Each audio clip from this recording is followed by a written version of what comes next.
Kembali di Newsroom, pemirsa, setelah sepakati gencatan senjata dengan Iran, Israel malah kembali menyerang Gaza. 80 orang dilaporkan meninggal dunia.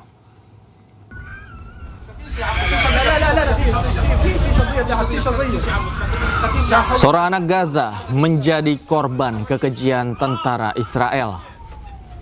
Dibawa menggunakan ambulans, tubuh anak ini penuh luka. Israel menyerang rumah milik keluarga Haj Mutlak yang penuh dengan penghuni. Dalam 24 jam terakhir, Israel kembali meluncurkan serangan ke Gaza yang mengakibatkan 80 orang tewas dan ratusan orang terluka.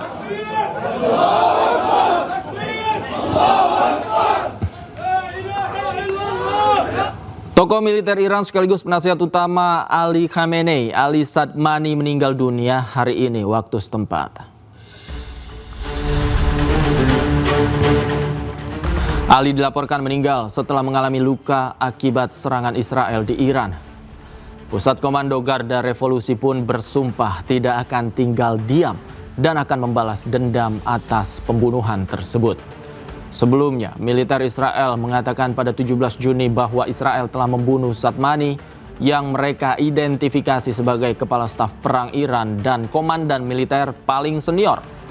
Ali Sadmani sebelumnya sempat dilaporkan tewas pekan lalu akibat serangan rudal Israel di Tehran. Namun spekulasi itu dibantah langsung oleh Ali Sadmani.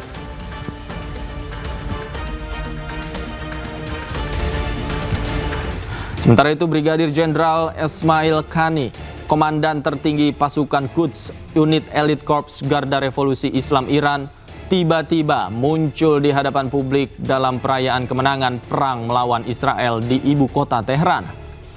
Media internasional berkali-kali mengabarkannya tewas dalam berbagai serangan yang dilancarkan Israel. Qani merupakan tokoh penting militer Iran menggantikan Jenderal Qasem Soleimani yang tewas akibat serangan drone Amerika Serikat di Baghdad, Irak tahun 2019 yang lalu. Meski jarang tampil di hadapan sorotan media internasional, Qani berperan sentral dalam mengerahkan strategi dan operasi militer Iran.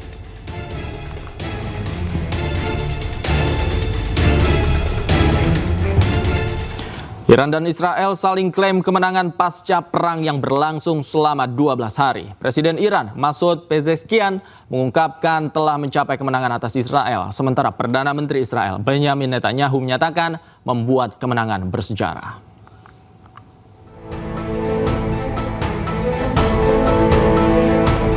Pasca perang yang berlangsung selama 12 hari, Presiden Iran Masoud Pezeshkian mengungkapkan telah mencapai kemenangan atas Israel.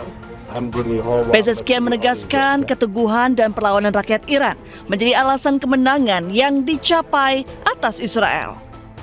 Hal ini diungkapkan Pezeshkian setelah Presiden Amerika Serikat Donald Trump mengatakan Iran dan Israel mencapai kesepakatan gencatan senjata. Pezeshkian mengungkapkan berkat perlawanan berani rakyat Iran, negaranya berhasil mengakhiri perang 12 hari dengan Israel. تلاش که عزیزان ما در نیروهای نظامی، امنیتی، ارتش، سپاه و بسیج و مردم داشتن به نظر من یک صفحه دیگری از رشادت‌ها و hamdiliha wa hambastigiha رو ایجاد کرد. Seakan tak mau kalah, Perdana Menteri Israel Benjamin Netanyahu juga mengklaim kemenangan Israel dalam perang 12 hari. Netanyahu menyatakan membuat kemenangan bersejarah dan Israel telah menyingkirkan ancaman bom nuklir Iran. ב-12 הימים של מבצע עם כלבי השגנו ניצחון היסטורי, והניצחון הזה יעמוד לדורות. הסרנו מעלינו שני איומים קיומיים מיידיים, איום ההשמדה בפצצות גרעין ואיום ההשמדה ב-20,000 טילים בליסטיים. אם לא היינו פועלים עכשיו, מדינת ישראל הייתה עומדת בקרוב בפני סכנת השמדה. אבל זה לא קרה, כי ברגע המכריע קמנו כלבי, נעמדנו כארי, והשאגה שלנו הרעידה את טהרן והידדה בכל העולם.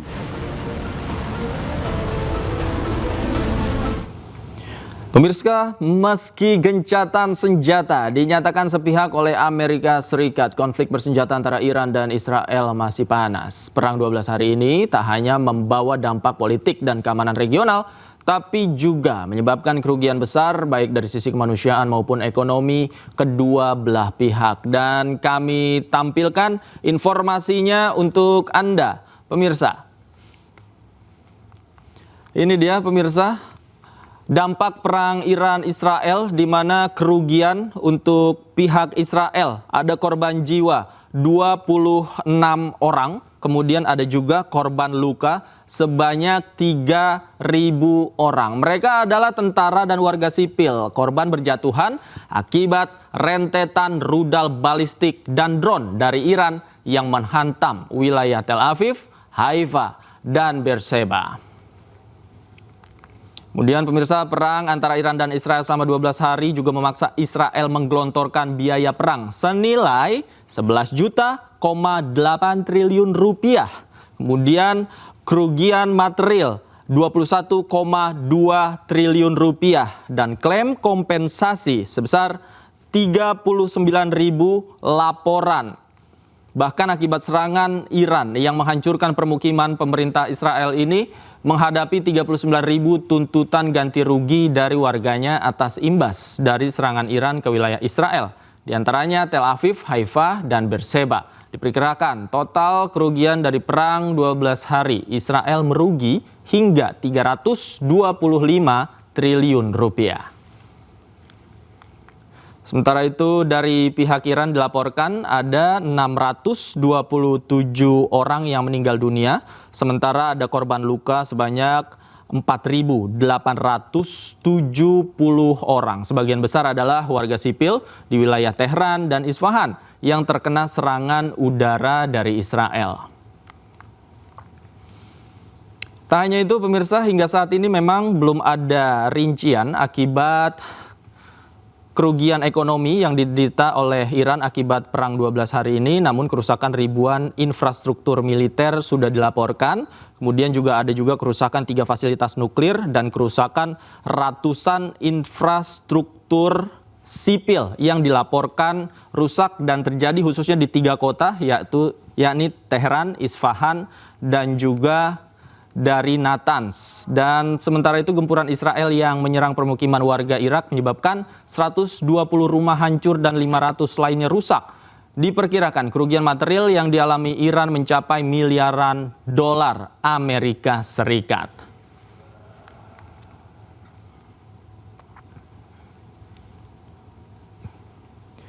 Meskipun serangan mereda, Presiden Prancis Emmanuel Macron memperingatkan bahwa gencatan senjata Israel-Iran masih sangat rapuh dan meminta kedua negara untuk sepenuhnya menghormati gencatan senjata. Et au moment où le Grand Nord redevient un théâtre d'influence, d'interférence, de contestation entre puissances, la Norvège joue un rôle tout particulier. En effet, 10 jours après le déplacement que j'ai pu faire au Groenland avec la première ministre du Danemark, je souhaitais être là pour redire la volonté de la France d'être aux côtés de ses grands alliés européens pour maintenir leur souveraineté, leur indépendance et pour participer aux opérations de sécurité collective dans la région. Notre marine y joue tout son rôle et la présence ici de la Normandie, de son équipage. Dan pemirsa, untuk membahas lebih dalam situasi di Timur Tengah, kami telah terhubung dengan pengamat militer Agung Sasongkojati. Selamat malam, Pak Agung. Apa kabar? Selamat malam. Baik, Pak Agung. Ini ada kesepakatan gencatan senjata antara Iran dan Israel. Kemudian Presiden Prancis juga mengatakan sebenarnya kesepakatan ini masih rapuh. Tanggapan Anda seperti apa? Betul, karena kesepakatan ini bisa saja terganggu bila ada salah satu pihak yang melakukan atau melakukan seperti provokasi. Ada satu roket saja diluncurkan dari mana, ataupun ada hal-hal yang menyerang Israel, atau ada mungkin tindakan semacam serangan teroris atau semacam itu, baik di kedua belah pihak, itu bisa saja mereka langsung membalas. Seperti kemarin sesaat setelah pernyataan dari Donald Trump bahwa ini sudah ada perdamaian, akan ada perdamaian, itu tiba-tiba ada roket yang jatuh di ini meskipun tidak kena sama Israel langsung dibalas dengan serangan udara. Jadi itu sangat rapuh, memang harus dijaga semua pihak untuk tidak melakukan hal yang memprovokasi. Jadi tidak hanya angkatan perangnya, tetapi proksi-proksi di bawahnya juga harus dijaga, dipegang, jangan sampai mereka melakukan hal-hal yang memancing salah satu pihak untuk membalas. Baik, kita tahu sebelumnya masing-masing pihak mengklaim kemenangan pasca gencatan senjata. Apa yang melatar belakangi saling klaim ini terjadi menurut Anda? Perang itu dimensinya tidak hanya perang secara fisik ya, berapa orang yang mati atau meninggal, berapa orang yang terluka, tetapi ada juga dimensi lain yaitu informasional, ekonomi, dan juga diplomasi. Diplomasi saya kira masih belum bisa dilihat, tetapi nyatanya bahwa Iran dan Israel masing-masing memiliki pendukung. Namun meskipun demikian, pendukung dari Israel juga tidak dengan serta-merta bisa menuduh Iran melakukan sesuatu. Mereka hanya menghormati tindakan Israel. Tetapi di pihak Iran itu diplomasinya sudah berhasil membuat banyak pihak langsung mengecam Israel atas tindakan serangannya.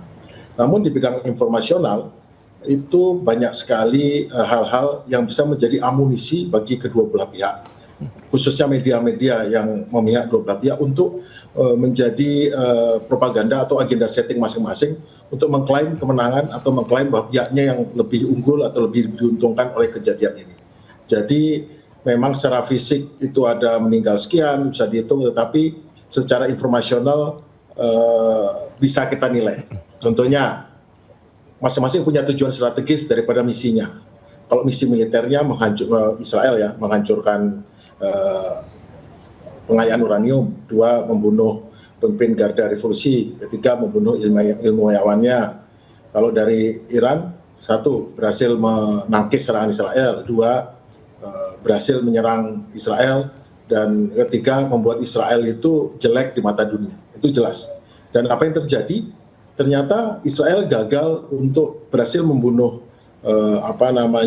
pimpinan Garda Revolusi dan ilmuwan nuklir, tapi gagal untuk menghancurkan pengayaan uranium. Itu udah kegagalan utama. Meskipun klaimnya berhasil ini dengan mission accomplished dibantu Amerika, tapi kenyataan terakhir sekarang tidak ada satupun yang percaya itu berhasil.